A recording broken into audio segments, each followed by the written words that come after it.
വാർത്തയിലേക്ക്. കർക്കിടകം രാശിയിലേക്ക് സൂര്യൻ പ്രവേശിക്കുന്ന സമയമാണ് കർക്കിടക സംക്രാന്തി.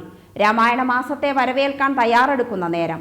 മുൻകാലങ്ങളിൽ കർക്കിടക സംക്രാന്തി വീട്ടമ്മമാർക്ക് പ്രതീക്ഷയുടെ ആഘോഷമാണ്. കർക്കിടക സംക്രമത്തിന്റെ തലേദിവസം ചേട്ടയെ പുറത്താക്കി കർക്കിടക മാസം മുഴുവൻ ശീബോധിക്ക് വെക്കൽ എന്നൊരാചാരമുണ്ട്. മറയുന്ന ഗ്രാമ നന്മകളാണ് ഈ ആചാരങ്ങളൊക്കെ.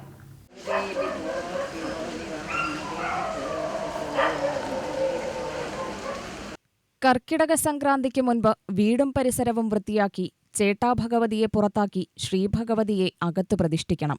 ഇത് കർക്കിടകത്തിലെ പ്രധാന ചടങ്ങാണ്. സംക്രമത്തിന്റെ തലേദിവസം വീടിന്റെ അകവും പുറവും പറമ്പു മുഴുവനും വൃത്തിയാക്കണം. മുഷിഞ്ഞ വസ്ത്രങ്ങളും മറ്റും ഒരു കീറപ്പായയിലെടുത്ത് ചുരുട്ടി കലവും പായും കൊണ്ടൊരാൾ സംക്രമദിനത്തിന്റെ തലേന്ന് സന്ധ്യയ്ക്ക് വീട്ടിലെ ആർക്കും ബുദ്ധിമുട്ടില്ലാത്ത ഏതെങ്കിലും ഒരു ഒഴിഞ്ഞ സ്ഥലത്തുകൊണ്ട് കളയും.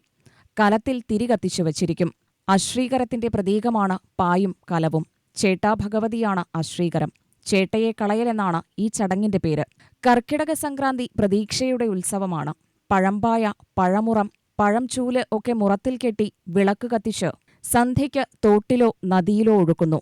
കള്ളക്കർക്കിടകം പോ, പൊന്നിൻ ചിങ്ങമാസം വാ എന്ന് കുട്ടികൾ ആർത്തുവിളിക്കും. കർക്കിടകം മുഴുവൻ ശീബോധിക്ക് വയ്ക്കൽ എന്നൊരാചാരമുണ്ട്. കർക്കിടകം 1 രാവിലെ ദശപുഷ്പങ്ങൾ വെച്ച് ശ്രീഭഗവതിയെ വീട്ടിലേക്കെതിരേൽക്കുന്നു.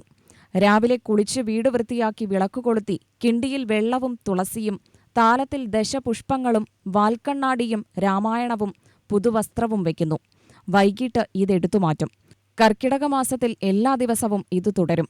രാമായണം വായന പൂർത്തിയാവുന്നതോടെയാണ് ഈ ആചാരം സമാപിക്കുന്നത്. UTV news, Palakkad.